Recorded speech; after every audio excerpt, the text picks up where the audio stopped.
வாங்க இன்னைக்கு நாம ஒரு முக்கியமான விஷயத்த பத்தி பார்க்க போறோம். இந்திய பங்கு சந்தையில ஆயிரக்கணக்கான கம்பெனிங்க இருக்கு. அதுல ஒரு நல்ல முதலீடு செய்யக்கூடிய நிறுவனத்தை எப்படி கண்டுபிடிக்கிறது?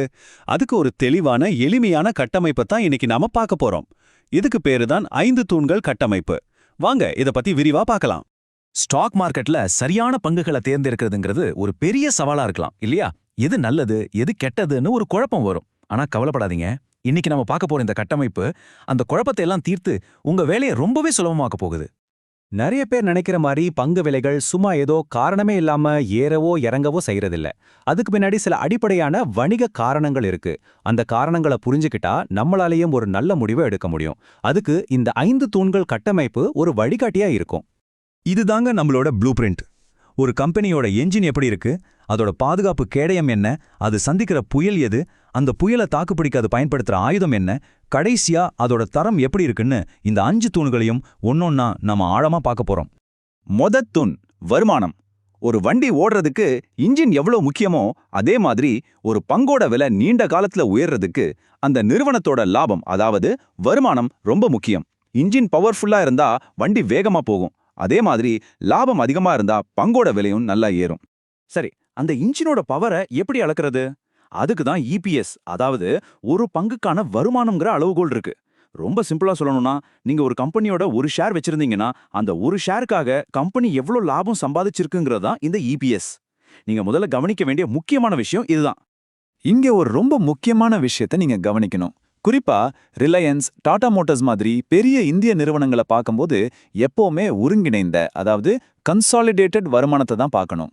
தனித்த அதாவது ஸ்டாண்டலோன் வருமானங்கிறது கதையோட ஒரு பாதி தான். முழு படத்தையும் பார்க்கணும்னா நீங்க கன்சாலிடேட்டட் ரிப்போர்ட்டை தான் பார்க்கணும். ஓகே, கம்பெனியோட இன்ஜின் பவர்ஃபுல்லா இருக்குன்னு வச்சுப்போம். அடுத்ததான் அந்த வண்டி எவ்வளோ பெருசு எவ்வளோ பாதுகாப்பானதுன்னு பார்க்கணும் இல்லையா? இதுதான் நம்மளோட 2வது தூண், அளவு மற்றும் ஸ்திரத்தன்மை. இது ஆமை முயல் கதை மாதிரி தாங்க. லார்ஜ் கேப் கம்பெனிங்க ஆமை மாதிரி மெதுவா ஆனா பாதுகாப்பா வளரும். பொருளாதாரத்துல ஒரு பெரிய சரிவு வந்தா கூட தாக்கு பிடிச்சு நிக்கும். ஆனா ஸ்மால் கேப் கம்பெனிங்க முயல் மாதிரி அதிவேகமா வளர வாய்ப்பு இருக்கு. ஆனா அதே அளவுக்கு ஆபத்தும் அதிகம். உங்க ரிஸ்க் எடுக்கிற திறனை பொறுத்து நீங்க ஆமையை தேர்ந்தெடுக்க போறீங்களா இல்ல முயலையான்னு முடிவு பண்ணணும். சின்ன கம்பெனிங்க எப்படி இவ்ளோ வேகமா வளருதுன்னு யோசிக்கிறீங்களா? அதுக்கு காரணம் பேஸ் எஃபெக்ட், அதாவது அடிப்படை விளைவு. யோசிச்சு பாருங்க, 10 கோடி சம்பாதிக்கிற ஒரு கம்பெனி அடுத்த வருஷம் இன்னொரு 10 கோடி சம்பாதிச்சு அவங்க வருமானத்தை இரட்டிப்பாக்குறது சுலபம். ஆனா 10,000 கோடி சம்பாதிக்கிற ஒரு கம்பெனி அதை 20,000 கோடியா மாத்துறது எவ்வளோ கஷ்டம். இப்ப நாம ஒரு போர்க்களத்துக்குள்ள நுழையிறோம். ஒரு பக்கம் பணவீக்கம்ங்கிற ஒரு பெரிய புயல் நம்ம முதலீட்டை தாக்குது. இன்னொரு பக்கம் சில சிறந்த நிறுவனங்கள் அந்த புயலை எதிர்த்து போராட விலை நிர்ணய சக்திங்கிற ஒரு சக்தி வாய்ந்த ஆயுதத்தை பயன்படுத்துது. பணவீக்கம் இது ஒரு சைலண்ட் கில்லர், அதாவது அமைதியான எதிரி. நீங்க சம்பாதிக்கிற பணத்தோட வாங்கும் சக்தியை உங்களுக்கு தெரியாமலே கொஞ்சம் கொஞ்சமா அரிச்சு உங்க லாபத்தை குறைச்சிடும். இந்த சார்ட்டை பாருங்க, உங்களுக்கு நல்லா புரியும். உங்க முதலீடு 12% லாபம் கொடுத்திருக்குன்னு நீங்க சந்தோஷப்படலாம். ஆனா அதே சமயம் பணவீக்கம் 6% இருந்தா உங்க உண்மையான லாபம் வெறும் 6% தான். உங்க லாபத்துல பாதிய இந்த பணவீக்கம்ங்கிற எதிரியே எடுத்துக்கிட்டான். அதனாலதான் இதை நம்ம ரொம்ப கவனமா பார்க்கணும். அப்போ இந்த பணவீக்கம்ங்கிற அசுரனை ஜெயிக்கிற கம்பெனிங்க கிட்ட என்ன சூப்பர் பவர் இருக்கு? இந்த கேள்விதான் நம்மள அடுத்த தூணுக்கு, அதாவது விலை நிர்ணய சக்திக்கு கூட்டிட்டு போகுது. விலை நிர்ணய சக்தி, அதாவது பிரைசிங் பவர், இது ஒரு கம்பெனியோட சூப்பர் பவர்னே சொல்லலாம். மூலப்பொருட்களோட விலை ஏறும்போது இந்த சக்தி இருக்கிற கம்பெனிங்க தன்னோட பொருளோட விலையையும் ஈஸியா ஏத்தி லாபத்தை சரியா விடாம பாத்துக்கும். இது ஒரு கோட்டையை சுத்தி இருக்கிற அகழி மாதிரி எதிரிகளை உள்ளே வரவிடாம பாதுகாக்கும். இதுக்கு ஒரு சூப்பர் உதாரணம் மேகி நூடுல்ஸ். அதோட விலை 2 ரூபாய் ஏறினா நாம அதை வாங்காம விட்டுடுவோமா? மாட்டோம். அதுதான் பிராண்ட் பவர். அதே மாதிரி தான் ஃபெவிகால், ராயல் என்ஃபீல்ட், இந்த மாதிரி கம்பெனிங்க பணவீக்கத்தை ஈஸியா சமாளிச்சிடும். சரி, இப்போ நம்ம பகுப்பாய்வோட கிளைமேக்ஸ்க்கு வந்துட்டோம். இறுதி மற்றும் மிக முக்கியமான தூண். ஒரு கம்பெனி கணக்குல காட்டுற லாபம் எல்லாம் உண்மையான பணம் தானா இல்ல வெறும் காகிதத்துல மட்டும் இருக்கிற லாபமா? இதை எப்படி கண்டுபிடிக்கிறது? இங்க ஒரு பெரிய வித்தியாசம் இருக்கு. நிகர லாபம்ங்கிறது அக்கவுண்ட்ஸ் புக்ல இருக்கிற ஒரு நம்பர். ஒரு பொருளை கடனுக்கு வித்தா கூட அதை லாபமா கணக்குல காட்டிடலாம்.